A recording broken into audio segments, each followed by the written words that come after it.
Өзіме келгенде ақша аяп қаламын. Армысыздар достар, YouTube каналыма қош келіпсіздер. Бүгін сіздермен дәл осы тақырыпты қозғайтын боламыз. Маған көптеген консультацияға келетін әйелдердің басты мәселесі осы деуге болады.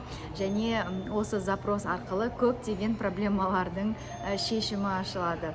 Яғни сол нәрсені реттеген кезде жолдасыңыз да сыйлық бере бастайды, жалпы потогыңыз да ашылып, армандарыңыз да орындала бастайды. Сондықтан да бұнымен жұмыс жасау керек. Жалпы армысыздар достар, YouTube каналыма қош келіпсіздер. Біз қазір Дубай, Абу-Дабида демалып жатырмыз, және шынымды айтайын, мен YouTubeға видео түсірем деп ойламаған едім. Алдыңғы видеода айтқам, бірақ күнде бір инсайттар, бір шынымен мәселелердің шешімін тауып жатырмын. Сол себептен сіздермен бөлісу мақсатында бүгін демалып жатсам да YouTube каналыма видео түсіріп жүрмін. Бірақ бұл шынымен шын ниетімен, шын бір желаниемен дейді ғой, жасап жатырмын. Сол себептен бүгін осы тақырыпты бастаймыз.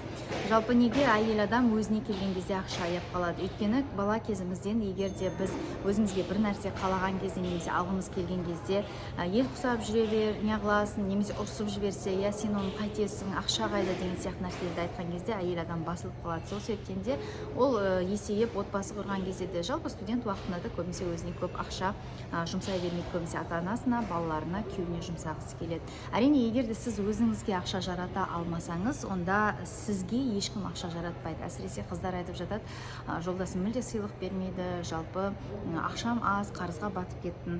Әлем сұрағаныңды береді. Егер сен өзіңе ақша ая алмасаң, яғни әлем не деп ойлайды? Саған ақша керек емес деп ойлайды. Одан кейін сіз қарызға батасыз, одан кейін жылайсыз, ажырасасыз, жолдасыңызға ренжисіз, ата-аналарым мойныма мініп алды деген сияқты. Кейде мысалға 30-да, 35-тегі әйелдер көбінесе келіп жатады, және осы мәселелердің бәрі көбінесе осындай. Неге? Себебі сіз өзіңіз нені сұрайсыз, соны аласыз. Менің алдыңғы видеоларымда жалпы армандарыңызбен өте абайлы болыңыз, және ойыңызбен абайлы болыңыз деген видео бар, соны қарап көріңіздер, көптеген сұрақтарға жауап алатын боласыздар.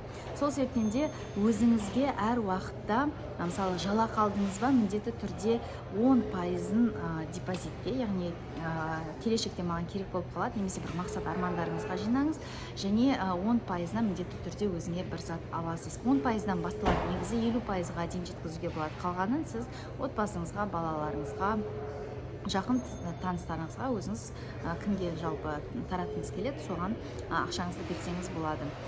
Сол себептен де өзіңізге сіз бір зат алып үйренуіңіз керек, және өзіңізге күнделікті мне можно, яғни маған болады, мен өзіме рұқсат етемін деген фразаларды көбірек айтқан сайын сізге жалпы өзіңізге ақша жарату рұқсатын күніге өзіңізді үйрете бастайсыз, және міндетті түрде тек қана маған болады емес, міндетті түрде ақшаға мен ыңғайлымын, ақшаға мен лайықтымын, ақша мені жақсы көреді деген сияқты нәрселерді айтып жүруді үйреніңіз, және менде өзімнің авторлық кітапшаларым бар. Ұлы байлық маған қарай ағылуда деген аффирмация кітапшасы, және де Бодо Шефердің тамаша ақша потогына қатысты сөздер жинағын мен көп жылдар бойы жинағам. Содан кішігірім кітапша жасадым, барлығы электронды, сондықтан алып көрсеңіздер болады. Ал егер де сізде қандай да бір мәселе болса, осындай запростарыңызбен өзіңізге сұрақтарыңызға жауап таба алмай жатсаңыз, онда онлайн консультация келсеңіздер болады. Міндетті түрде барлығын сараптап, жауабын, шешімін айтып беретін боламыз. Сондықтан да бүгінге айтарым осы, еш уақытта өзіңізден аямаңыз, өйткені сіз аясаңыз, сізден бүкіл әлем аяйтын болады. Көріскенше күн жақсы достар.